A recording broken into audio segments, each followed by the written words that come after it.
We're working on a movie, y'all.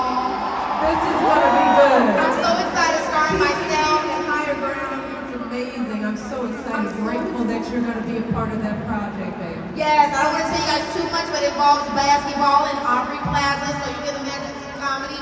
So keep a lookout for that. We'll keep you guys posted. Well, you know, in talking about the look, talk about black women, black people, culture, setting trends.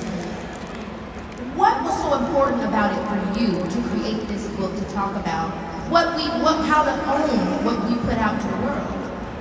Ooh, can everybody hear? It is echoey. Is it okay for you I want to guys? make sure these mics are working before we start talking.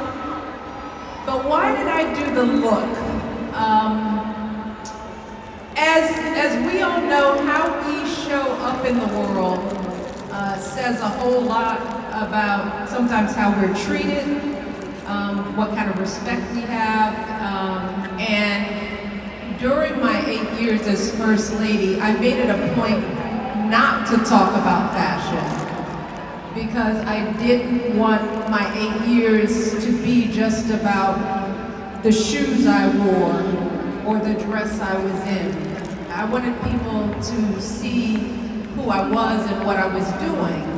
And as a woman, a lot of times we are talked about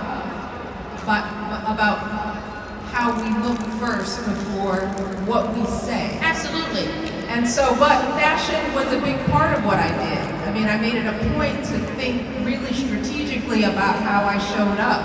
Yeah. So the look is now my opportunity to share that journey because I do love fashion and I did make a point of thinking through strategically how I needed to show up in the world as the first Black First Lady. And so takes you on that journey. I love that because the look is not only being defined by what you look like on the outside, but the agency you have with how you show up and how much that is allowed to define who you are. So there's many different levels to that. I want to, as we go down that journey of the look with you, I want to start at the top. Take me back to the south side of Chicago. You know, when we think about your personal style back then when you were Michelle Robinson, you know, what was your look? How would you get up and get dressed? What did you think about fashion at that You point? know, girl, when I was growing up, my style was broke. Okay! It was just broke working girl, you know. My style was a lot of no, right? Because Marion Robinson, my mother, she pitched a penny, you know, so she wasn't really into fashion. So I was one of those young girls who was always, I wish, you know, if I had the money, if I could, you know, if I really had full control over my own look, I could dream about what I wanted to wear. But we didn't grow up being able to afford much of anything, you know.